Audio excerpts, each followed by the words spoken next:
Kazu, author of Amulet, and I'm Miss Becca. I'm the librarian here. This is Miss Betsy. She's Hello. Let me turn my phone on. And yeah, they're just going to ask you questions, and we're going to be listeners and use our greatest. Yeah, welcome to my studio. This is my home office. Nice. This is where my wife is back there, so we work on books together. So she's got a series that she's working on as well. Oh, that's so exciting! Yeah. It's your time, so you can just raise your hands and ask questions, guys. Judge Johnson. Are those octopus thingies in the gauntlet based off of octopus? The arachnopods, are they based on an octopus? Yeah. Actually, I combined two-legged creatures. I combined an octopus with a spider. Partly because for some reason people have an aversion to eight-legged creatures. They always seem to think that eight-legged creatures are strange and weird. I never really thought that, but I noticed that, so I just made the creature that I would probably creep out everybody. It has 16 appendages.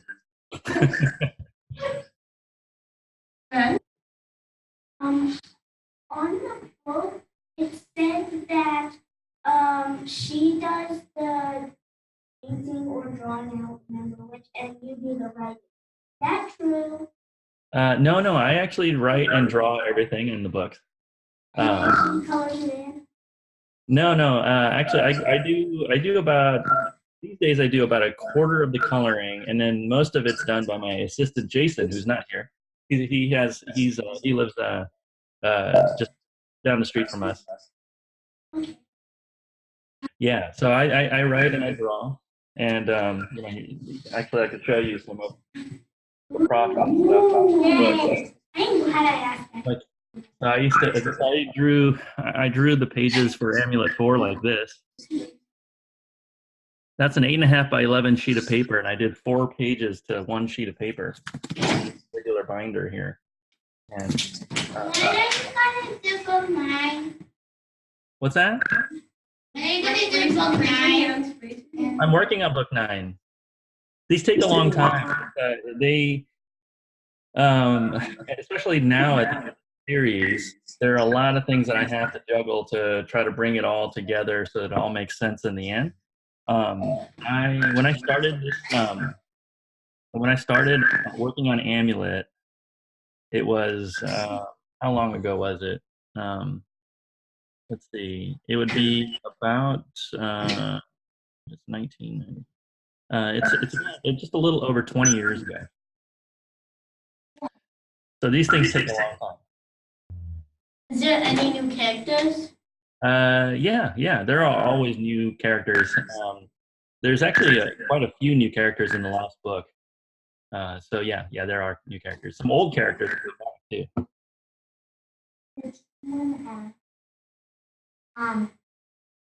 What is after the 9th book?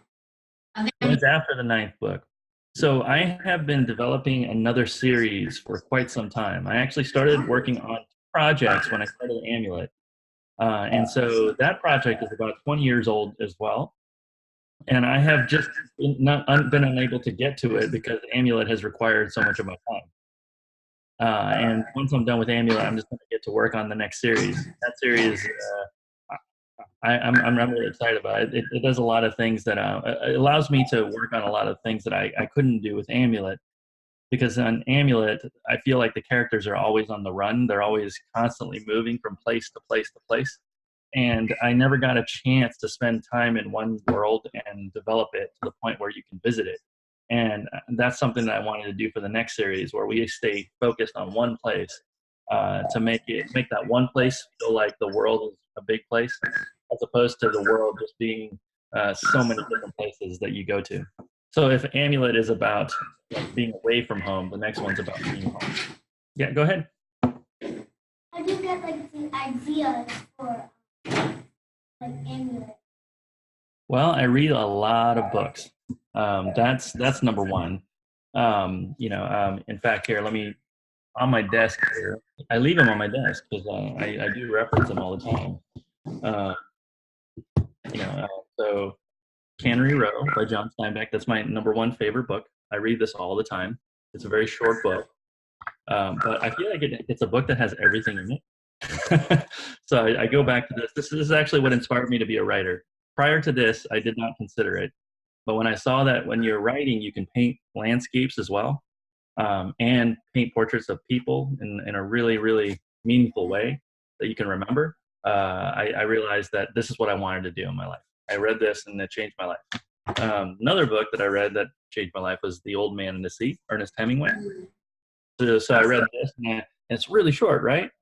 And this is the book that I think, I think when Ernest Hemingway won the Nobel Prize for Literature, I believe that this is like one that they marked as his biggest achievement.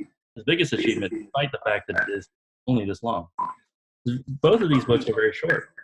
They're a lot like a graphic novel. The third one is The Time Machine by H.G. Wells. And this particular edition of the book is actually a printed version of the original serialized story. This book was actually written as a bunch of short stories in a magazine, and they compiled it together. And the ones that the version of The Time Machine that you'll probably read is a rewritten draft where H.G. Wells went back and kind of rewrote it for a bigger audience. So the version that's actually out there is one it's a lot more optimistic. The original version, however, is really it's not. I don't know if I say it's dark per se, but there's something about it that's very honest, and also the size of the text was really interesting. See how small everything is like that. Like the books they had fewer words on a page. So this also reminded me of the experience of reading a graphic novel. Each of these books you could read in about the same time, maybe a little bit more time than reading like an Amulet book. And so I keep these with me all the time, and I just leave it there and reference them. Because when I make Amulet, I try to make books like this, not necessarily other graphic novels. Because when I started, there weren't very many. Josie? Who's your favorite character? I don't have a favorite character. I like them all. Good question, though. Yeah, no, but I mean, if I had to choose, the had to choose question, and it would probably be Emily because the story revolves around her. I love Prince Charles. All right. Why did you make Amulet? Why did I make Amulet? Well, I wanted to make a graphic novel, mostly because of this. Here, I'm going to pull out another book that's sitting on my desk. I read this, Nausicaa, The Valley of the Wind, and I read this particular edition of it on this box, which I got in college. It's a little bit beat up now. I read this and I thought, oh man, I have to do something like this sometime in my life. It's also a graphic novel, but it was originally printed as a serialized comic. So it's similar to The Time Machine. It was in a magazine, and this writer and illustrator, he did this in his free time. He's actually a famous filmmaker named Hayao Miyazaki, and he made movies like My Neighbor Totoro and Kiki's Delivery Service, Ponyo, Howl's Moving Castle, Porco Rosso, Spirited Away. I don't know if you've seen any of these movies, but they're phenomenal. If you've seen them, if you like my books, you'll love his movies. Anyway, I read this and I wanted to make something like it. So when I started, I didn't know that Amulet was going to be something like this. I thought it was just going to be like one book. It was supposed to be my practice run. I was just practicing, and then it became something bigger. So like now this, and then I get to see this, it's like I'm making my dream come true. See, so it's pretty neat to have this. This is one of the reasons why there's going to only be 9 books, because I don't want it to be like, I don't want you guys have to carry a wagon with you to carry your Amulet books around. This is this is just about big enough. I think one more, and that's about as much as this box is going to be able to take. What is the series called, and is it for kids, and what's it about? And you're talking about my next series? Yeah. It'll be for the same audience as Amulet. But if you can think of Amulet as being a bit like Superman, where Emily is like Superman, right? Because instead of being from another planet coming to Earth, Emily's like a person from Earth going to another planet, and she's like Superman over there, right? So, well, if that's like Superman, then I'd say that my next series is like Spider-Man. It's about somebody who stays home and gets a job and learns to grow up and live in amongst all the complicated things in the city. I'm so excited to work on this next one. I have so much to talk about that I've learned as an adult. Like growing up, I've had so many different jobs, guys. Like this is like one of many jobs I've had. I was fortunate to be able to have the opportunity to do all that when I was in my 20s, my late teens and 20s. I've worked in so many different fields, and I learned so much from different people all over the place. And if I didn't have that experience, I wouldn't be able to write half of the things that I write right now. This isn't stuff that you just make up all the time. You're inspired by life in general. So you want to have an opportunity to live a good life, an interesting one, make good choices, hopefully, or learn from the bad ones, and then write about it. That's what good writing is. And what inspired you to make their house grow like legs? Yeah, that's just a fun idea. Yeah, I just wanted to I just wanted a mobile suit version of a mobile home. I like steampunk type things. I like the combination of old technology and new, and that's one of those instances of that where I got to do that. But here's another thing that inspired me when I was writing. My brother and I have had to take care of my parents since we were teenagers. We actually had to support them right out of college. When I graduated from school, one of the first things I had to do was get a job so I can pay for my parents' life. Like they didn't have jobs. They didn't have things going their way. So my brother and I just made our way through college. We were very good students. And then we went into the workforce, and started taking care of them. And then we had to work together to figure out how to take care of them in such a way that we were able to develop our own lives.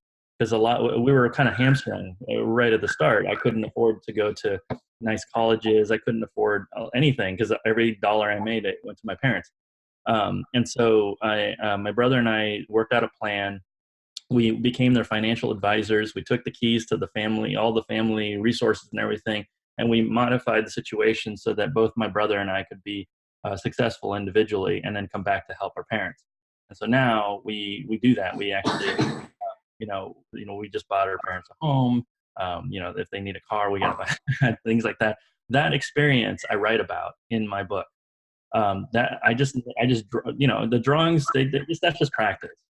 If you want to be a good illustrator, it's actually easy. You can schedule in being a good illustrator, even if you're terrible at drawing right now. If you put in about 10 to 15 years aside to focus on doing it, I have seen people go from being no good at all to being some of the very best in the world. Art is also subjective. So, your scribbles might actually be what people prefer. So you never know what good art is going to be in the future. So, with this stuff, I draw from my own life experiences in that way. Make sure to point that out because you may not have a lot of the advantages that some kids do, and that's okay. That might actually end up being an advantage in the end. Why did you choose to use blood in your pictures? Choose to use blood? Yeah. Oh, like I mean, in what sense? Oh, like having like somebody get like a wound and actual bleeding happen? Yeah. Wouldn't that happen? If someone got hurt? Yeah, I don't know. I didn't really think about it too much. I thought if my characters get cut, they bleed, and there are ramifications to the actions that happen. I want to make sure that in the very beginning you knew that any one of these characters could just fall off a cliff, right? Like their parents did. The kid's dad dies right at the very beginning, and it gives them a sense of not just a sense of danger, but also the fact that these kids are now having to step into a leadership role in their family. And since I was telling you that's what my brother and I had to do, it was a one way for me to create a story where we can have a situation very quickly where the kids had to be the parents. What year did you start making the amulet? I started working on it in 1997, and I was in college. Second year, it was my sophomore year in college, and I started thinking about doing a graphic novel. And at the time, even though I was quite good at illustrating, I already had worked on published material for a couple of years already. I was not prepared to handle the scope and the scale of a graphic novel. I just wasn't ready for it, and I wasn't good enough. And I hadn't lived enough of a life to tell a good story. So I just waited, and it wouldn't be until 2008 that the first Amulet book came out. So January 2008 is when Amulet hit the shelves. And when it did, like, nobody bought it. We sold 300 copies of the book when it came out, and my agent actually called me, and she said, "Oh no, I can't believe this. Kazu, this is no good. This is bad news." That's my agent's voice, by the way.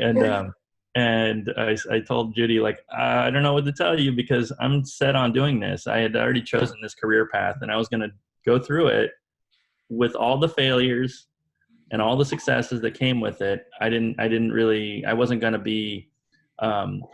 to react to whatever happened. I was just going to continue forward and keep doing it. And since then, the first Amulet book has sold millions of copies. So, you just kind of have to stick with these things. And so Amulet, the first try was 1997. I think I probably tried it again in 2000. I forgot when it was. Well, the next time I would come back around to it was pitching it to Scholastic in 2005. And that's when I got a contract to do the book. And the book finally came out in 2008. So these things take a long time, guys. Just so you know, just if you want to do this, you have to have a very long-term type of thinking. You have to think in terms of a marathon and not a sprint. In fact, it's not even a marathon. It's more than that. I don't even know what to call it because you're going to have to go years, 10 years until you're good enough to even be considered to do it. 10 years after that to be considered to be even amongst the best. And 10 years after that until you see some success from it. So you got to dedicate most of your life to this. Why did you make the dad die? Well, the personal answer to that is that in my life, my real dad, it's worse than what's happened to in the book, in that my real dad kind of left us. And, he was not a good model. Like, we'll just say that he's not a model dad, and so I don't know him in my life. I know he's a very successful person in another country. And I'm not going to go and bug him or anything like that. And my stepdad never really considered me his son. So in my life, I didn't really have a dad figure, so I really had to and I didn't know how to write that. So in the book, I decided, well, I'll do the same thing for my characters in there. They're going to be like me. They're going to have no dad with them. But instead of showing them, showing somebody like a dad that's not very good, I decided to have a good dad in there and for them to be taken away so that you could be reminded of the absence of a good father, and that these kids would have to work despite that. Now, my life has been great. I've done well and everything like that. So it's not like I feel like I'm a victim of the situation. I think kids can make their way out of it, and I wanted to write about that. And I think that there are a lot of kids out there who can relate. What was your first book that you made? What was my first book? Yeah. I actually did a book called Daisy Cutter. Let me see if I have it. So I did a book called Daisy Cutter, The Last Train. That was my first book. It's a black and white graphic novel. Looks like this. So I did this book as a series of 4 comic books, and I started working on it while I was still a director in animation. Prior to working on this project, Amulet, I was directing a movie at Walt Disney Feature Animation. I was kind of stuck though. I was like in my early 20s, and everyone, I think at Disney, if I was walking in the hallways, they probably assumed that I was an intern there to get people coffee, and I wasn't a director. I didn't get much respect, I'll say that. And I can understand. I was just a kid. I didn't know what I was doing yet. But I never got to do anything. They never actually let me make my movie. It was like a $70-80 million movie, and I didn't get to make it. So while I was doing that, I started working on cartoons, and I put them on my website. I don't know if you guys have read Copper, but that was my web comic that I did while I was working. Let me see. I'll grab Copper. Hold on. I don't know if you guys have seen this. This is my web comic. Oh yeah. Yeah. So this was printed on my website, and I just did these once a month. Like there was one magazine that asked me to do it for free because they didn't have any money. But then I said, okay, I'll draw. Sure, I'll put it in there. And then I did 2 comic strips. I did this one, and then this one right over here also got printed there. And I just used it as a chance to learn how to color, because I actually didn't know how to color anything before that. So this is after college. I didn't go to art school, so you guys know. I've drawn all my life, though. I've never stopped. And then so my first one was black and white. I didn't know how to color anything. The magazine was black and white, so I figured that that's just the way to go. And then the second one I wanted to put on my website, so I decided to color it, even though it was printed in black and white. And then by the third one, the magazine went out of business. And there was no place to put it anymore, so I just kept putting it on my website. And then people started responding to it. They just started emailing me and asking me to do more. Some of my heroes, my all-time heroes growing up, they emailed me and said, "Who are you? I've never heard of you before. You gotta do more of your comics. You should do more and more." And I was really amazed at how supportive a lot of the other artists were. And so we all became very good friends. And then I actually put together this series called Flight with my friends. And so we did a series of short comic stories, and we did 8 volumes of this, plus a spin-off called Flight Explorer that transformed into a book called Explorer that you guys may have heard. So I've that's kind of how my whole comics thing started. Yeah. Noah? So I've done a lot of books. As an editor, I've done a lot. I've also, I also get to do other side projects like this. You know, I got to design the whole Harry Potter, the 15th anniversary edition Harry Potter book, and I got to do the covers as well. I didn't design the actual specifications of this box, so when it gets I would have given a little bit more tolerance for the books. Anyway, this is stuck. So do you know what the name of the book, and do you know when the first copy will be out? Or when? Of my next series? Yeah. Do you know what? No, I actually intentionally didn't name it yet. I'm gonna name it when I'm done with the first book, actually. And then I decided not to name any. I just don't want to. I don't care what it's named. It shouldn't matter. It could be called Eraser or something. And as long as it's good, you're just gonna think, "Oh man, Eraser, that's so good." So I'm just gonna wait. I really like the other books you made. They look good. Oh, thanks. Yeah, it's been fun. I've learned a lot in the process of making all these books, and you'll see in the next one. The next series will be better than all of them. I'll keep them in mind. Yeah, Noah?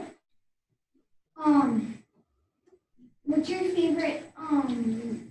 favorite series of a book that you have ever read?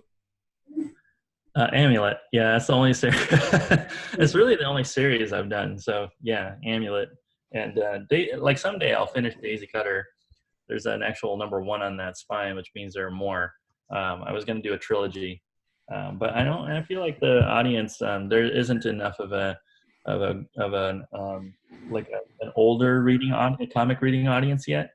So I'll wait until that happens. When you guys are 40 years old, then maybe it's time that I start working on that. And what's your favorite book out of the series of Amulet? Good question. What's my favorite book in the series? The series of Amulet. I don't know. I mean, I like the new one. Number 8 was that's the most I've ever worked on a book. I think number 8, I put more into that than any of the others. But I think as a reader, I really do enjoy number 5. I have some personal attachments to some of the storytelling in that one. So, do you have any friends that are illustrators? Well, my best friend is my favorite graphic novelist, and that's my wife. She's working on a book right there. And her book is amazing, and you guys are gonna love it. It's gonna come out. I think around this. Is it gonna be the same time as in 2021? So yeah, it looks like I guess yeah. Yeah, it's gonna come out. Her first book will come out when my last one comes out. So we'll probably be on the road together, like a mom and pop comics act. Our kids actually make comics too. They're actually pretty good. Isaiah can go first. I think I kind of forget. Yeah, go ahead. You go first. Go ahead. Yeah, you go ahead with the purple shirt. Yeah, purple. Is her book gonna be a big book? Is there gonna be what? A big book. The next one? Yeah, the one she's making. Oh, hers. It's gonna be the same as Amulet. It's a little longer. The first volume will be 252 pages, I believe. Oh. Is it for kids? It's for the same audience. Yeah. Okay. All right, Tyler. Did the dad actually die from when he fell out of the cliff, or in the last book? Are you gonna make him still alive, or he's dead? That would be interesting. All right, guys. Let's listen to them answer. Or something? Yeah, that would be no. He's gone. That was a pretty intense accident. Yeah. Why would there be Just boys. All right. Yeah. Right. Wait. How many books has your wife made? Well, she made 2 graphic novels, and she also worked on this flight anthology. She did some stories in here as well. What books are those? Do you know? What's that? Oh yeah. Well, her series that she did before was it's called Sorcerers and Secretaries, and it's not available now, but it might be in the future after her new book series is out. She took a long break to work on writing novels, to work on her writing skills, and to focus on the kids. Just our kids, when they're born and their first few years, like. They've needed a lot of both of our attention. And we wanted to be there for that. So we took a break, like both of us in some sense. I took a break from anthologies, and she took a break from her comics, and now we're back to it because both of our kids are in school. Why did you want to do We did that. Oh, what did I want to do, Amulet? No. Yeah, so I answered some of that, but I'll add to that. Why did you do the elf that was like in the first book, the elf that was chasing the girl? Why did you make him bad and then good? Trellis?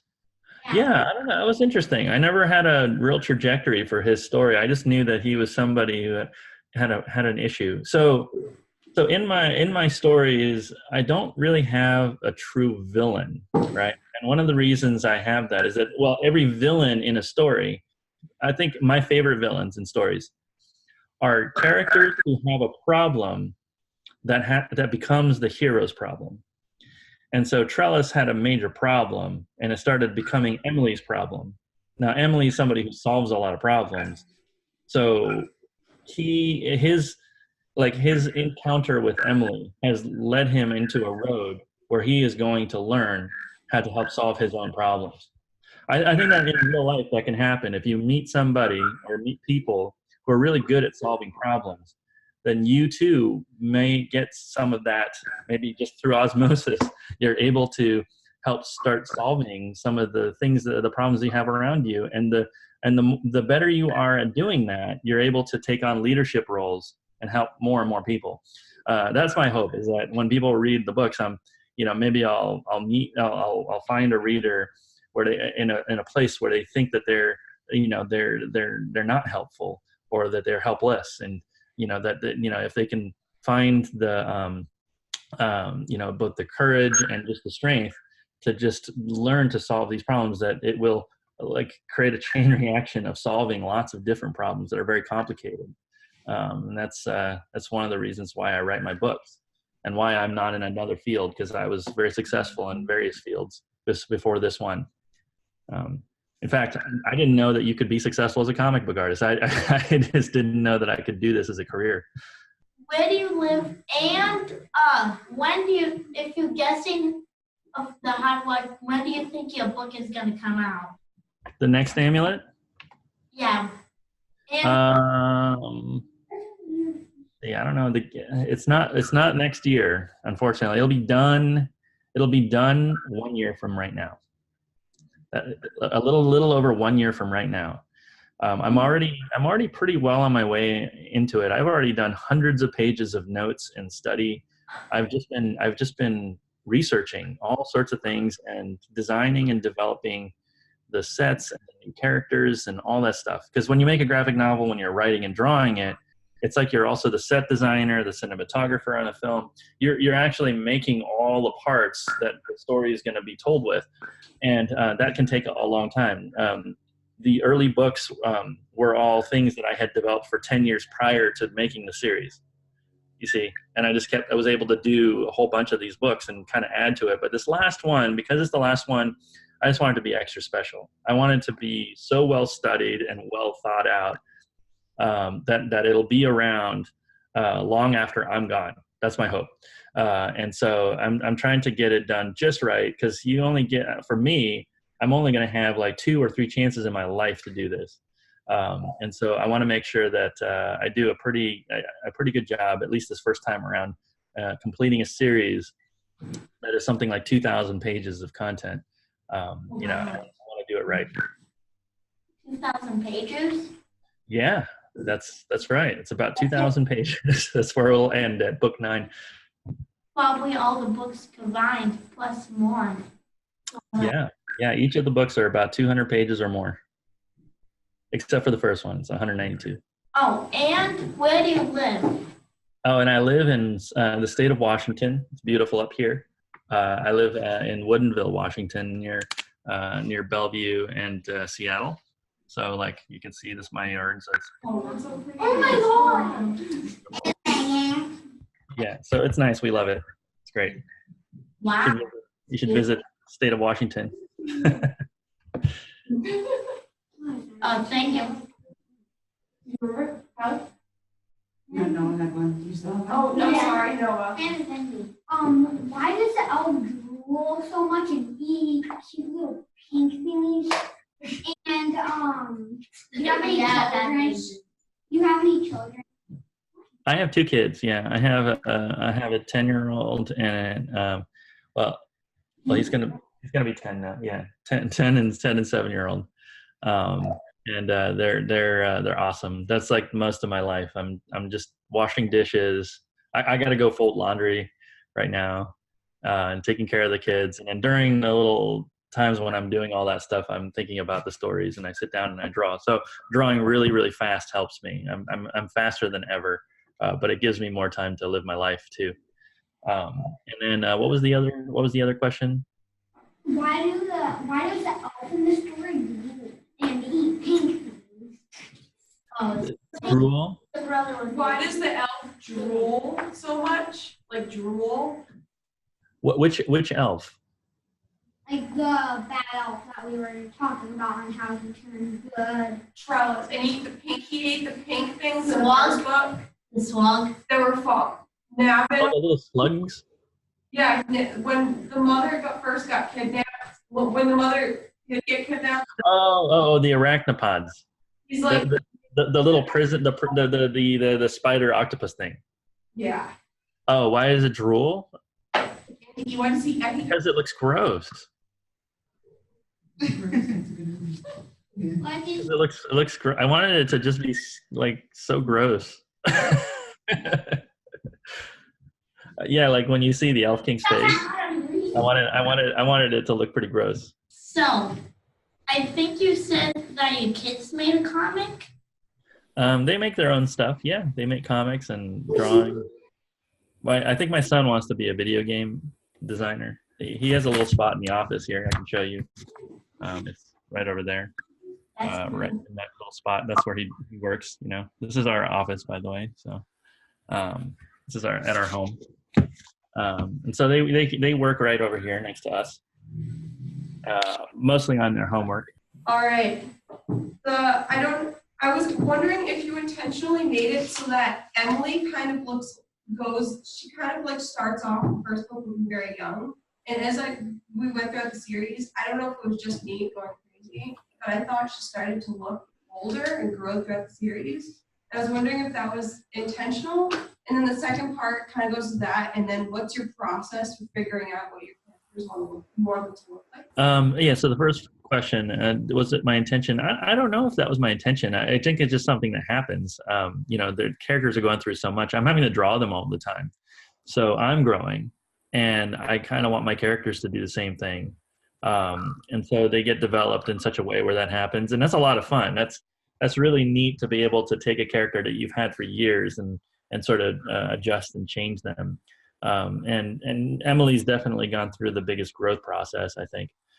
Well, I don't know. Naven's right there too, because he's becoming the commander that they'd always been talking about in the story, right? And then the second question was, oh, how did you determine what you wanted the characters to look like? Like, was that did you always know? Did they look differently when you started sketching at first? yeah, they looked different than when they started. They looked a lot cartoonier when I first started in the 1990s, and they just developed over time as I've drawn them. And I do sketches in most books that I sign, so I'm constantly using that as a chance to get better at drawing the characters. So yeah, it's a matter of me getting better at drawing them, and also just me understanding what looks better, and also the characters are growing up a little bit, so I do age them up, a few months to a year each time. Does your kids like graphic novels a lot? They do. Yeah, they read a lot of graphic novels. They read a lot. My son will wake up before everybody else in the house, and then he'll just start reading. Oh.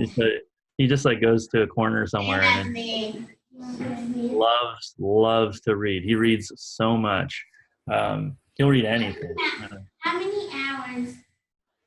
Does he read a day? I don't know. Because I'm sleeping sometimes, he's always got a nose in a book, or he wants to play video games, or he wants just hang out with his friends and be outside. I don't know. I think like most of you, it's very similar. Does anybody have another question? I was going to ask one, but again, your questions come first. Anybody? Keep those hands. All right. I haven't somebody I haven't read the book. Oh, Jensen, did you want to ask? Did you have a question? Yeah. Okay. This question, I don't know if this was asked, I don't think it was. How did you choose the design for the amulet itself? Like, did you look at runes or hieroglyphics? Is it just from your imagination? That was just imagination. I didn't. Yeah, I was a graphic designer. Prior to doing this, so yeah. I mean, it was very simple. In that, in Emily's, there's kind of a swirling, like a whirlpool. Like she's kind of in the middle of this chaos, and then for